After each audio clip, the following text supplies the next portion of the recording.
He's not the best one for us to have ended up with. And you've actually got 2 sevens, the 7 of Cups and the 7 of Swords. So let's read them. No more procrastinating. Your power comes from making a decision. Confusions that arise from over-analysing the options. There is a better choice, not seeing things clearly and running away from the truth.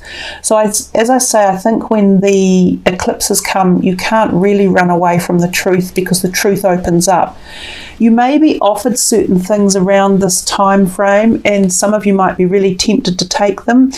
So be very careful about what you pick and who you let into your inner circle. This guy, the 7 of Swords, is one of the cards I dislike the least, although she still makes it a beautiful card to look at in this particular deck. It can mean that there are untrustworthy people around. So someone who might be trying to scam you or do something to defraud you one way or another. Now, I have also noticed when this card comes out, it can actually mean at a global level, especially when I'm doing general readings. So sometimes we can see mass outages of things like the internet, or, you know, things like Facebook going down, or YouTube or Instagram or TikTok. They can be hacked and your accounts can be hacked. So we'll see if that actually happens anytime from now, which is mid-May through to the end of June type thing, to see if there's something big that goes on globally. But for your own sake, just watch your own personal identity and keep a watch on it. Also, any offers that come in, do your due diligence and make sure you select the right thing. So we'll get those 2 out of the way straight away, and then I can put them over there because I'm not a fan of either of them really. And the 7s are very cerebral and they make us think a little bit more. So putting the process of thinking behind their actions is actually quite important. It also means if you're doing something, this one, that is a bit dubious, don't do it because you will be found out and you'll be caught. So it also tells us that. If we rearrange these a little bit, we have these 4 major arcanas. So you guys actually so far through from the readings have got 4, and hardly anyone else has had that many. In fact, no one else. Most everyone has had heaps of swords. You still have had 4 swords. So the swords still mean a little bit of combobulation or lack of unity or lack of flow. So it could still be a month where there's a bit of argy-bargy, especially this one coming out over here. And then you've got this one, which represents yourself. So these are also air sign people. They can be Aquarius, Gemini, or Libran people, and they can be relatives one way or another. So this is like a father and siblings. So these could be related to you. They could be your own family members. They could be siblings, cousins, relatives, or people you work with, or even if you are mentoring younger people, these people could be involved one way or another. It feels as though this could almost be a family unit here. There's nothing wrong with all of these ones coming out and this being involved. It might be that somehow in May or June you work together cohesively as a family, or your family is drawn together, or you are working among the family to find answers to certain things that you are working on, or perhaps you end up working on something very much as a tight unit. Or you might become tighter. You might see these family members that you haven't seen for a long time. So it's a little bit like saying family coming back together. Some families have been separated because of the situation of the big V, you know, the V, both Vs. One V separated us and the other V might bring people together to a degree.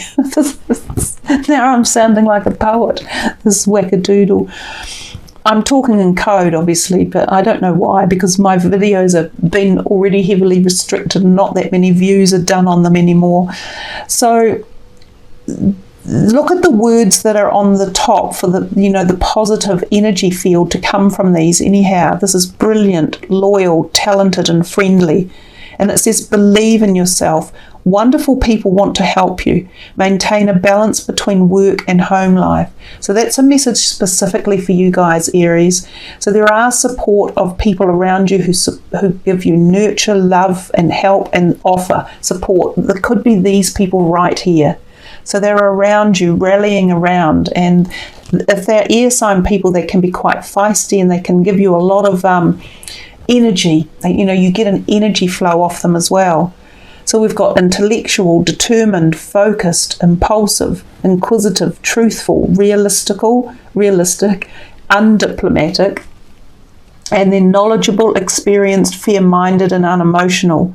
It says get some information from professional and objectives, and information that can help you but which may be also difficult to hear.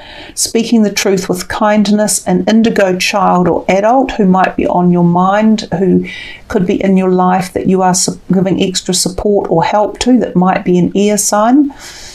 And seek an intellectual solution to your problem, the need to act quickly and decisively, sudden or unexpected changes.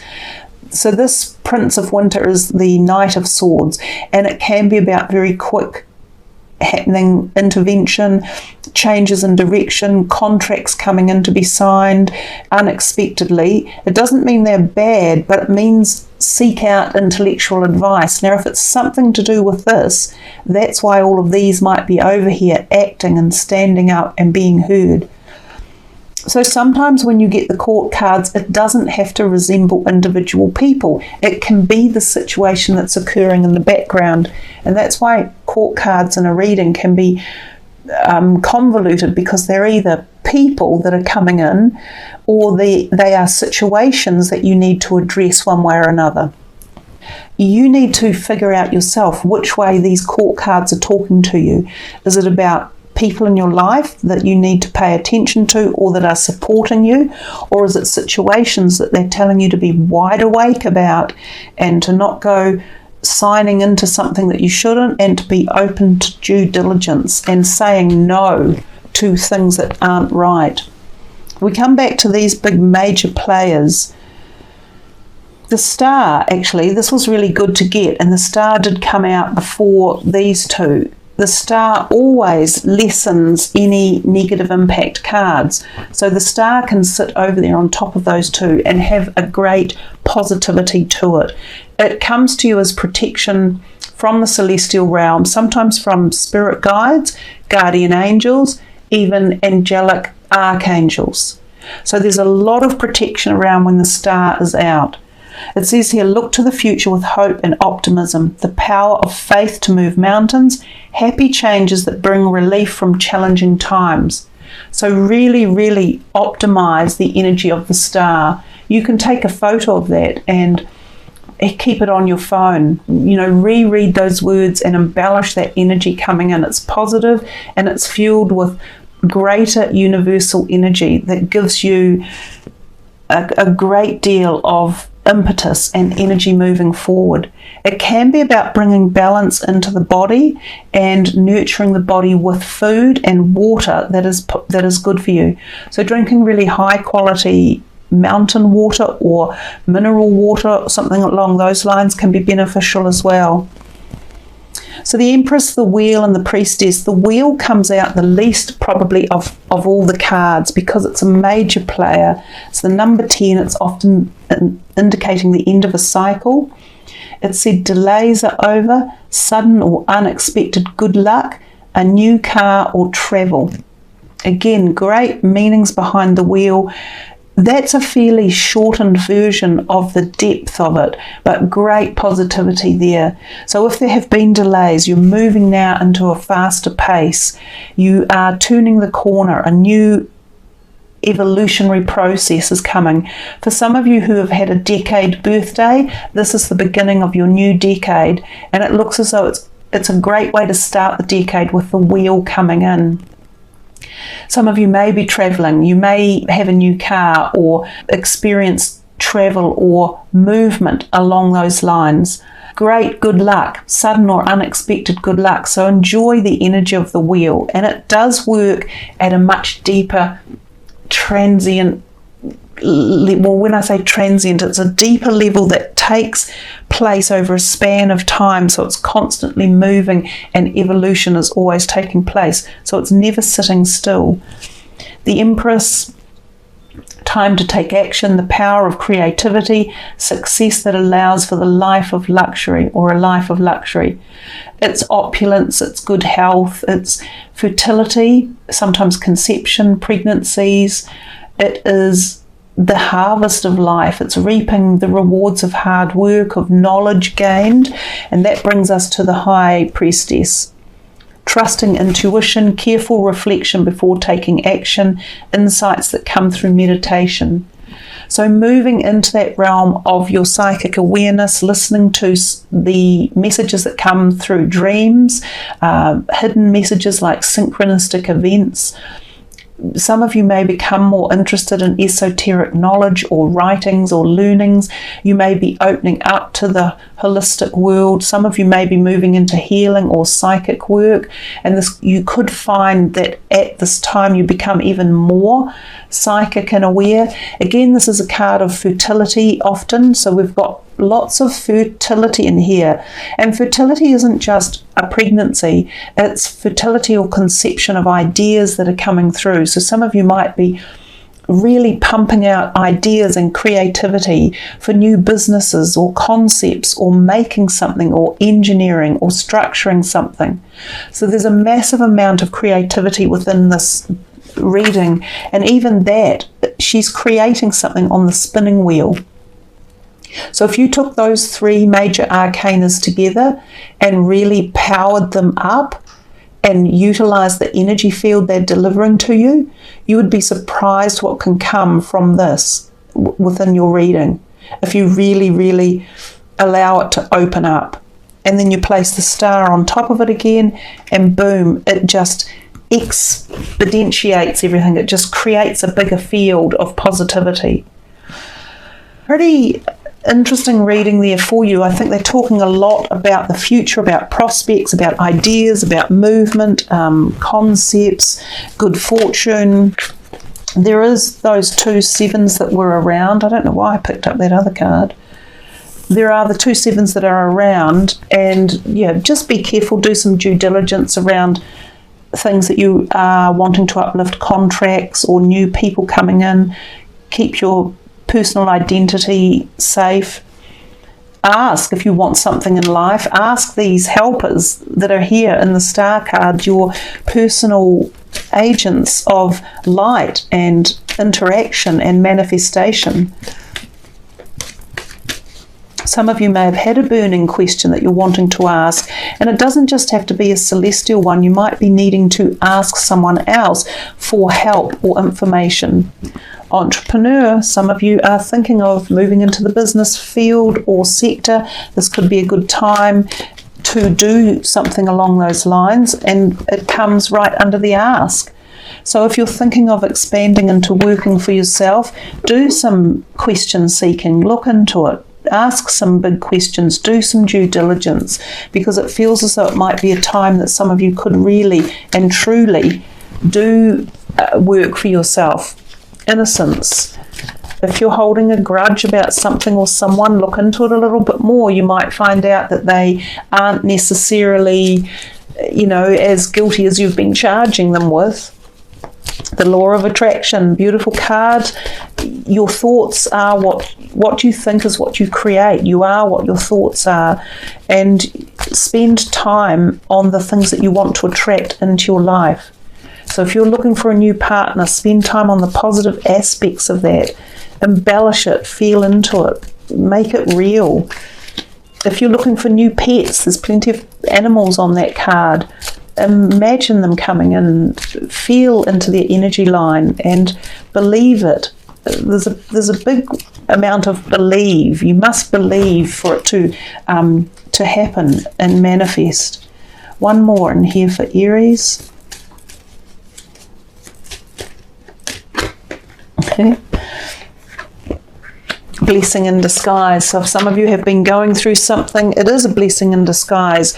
It might be long-term duration, it might have been a short event. It is teaching you something, and every time we go through a lesson we grow, and when we grow we expand, and when we expand we become more one with the universe. So the power of experiencing things and understanding the concepts of them happening to us, and that it's not always super bad. You know, yes, we might have had some bad luck, or yes, something happened that we didn't want it to, but it's teaching us along the way. And if we can understand that concept, then we let go of the poor me syndrome, you know, why me? Why did this happen? You just go, well, it did. I'm learning from it, so move on. God of the underworld, something which no longer serves you is about to end. That's a great card to get. This can be not so much the darker side, but the things that have been dreary or dredging you down or holding you back. And it can be things like addictive tendencies or codependencies or negative relationships or lack of self-confidence or lack of self-esteem or lack of money or lack of this or that. That's another really good card to receive. He's moving away. He actually is empowering you to stand up and be strong so that what doesn't serve you dissipates and leaves, and that's a blessing in disguise as well. Two cards telling the same thing. Goddess of the shadows. What you perceive to be your dark side holds a hidden treasure. Exactly. So what you thought was, you know, a curse or something that was holding you back or not good was a blessing in disguise. And whether it was something, a part of your shadow aspect, like a codependency or an addiction to something, or a lack of freedom from something, or a lack of self-esteem, or a lack of feeling strong enough, these things are all beginning to dissipate away because your higher self is understanding the place in which it's played a role in your life and the purpose to which it's given you the who you are. Every aspect of us is a part of us that we have to integrate, and if we take pieces of each aspect, it makes us whole. And when we're whole, we are stronger and brighter than anything. Then we can't be then brought down, or we can't be pushed back down by ourselves or others, because our strength and our unity and our wholeness is there. Very, very powerful end, very powerful reading actually, Aries. You've had a lot of amazing messages and some great protection around you as well, especially if there is some darker energy that's trying to create a rift or something negative in the background. They're being pushed away. They're losing their power, and you're regaining your power and your energy. Wow, big, nice ending there. Big read.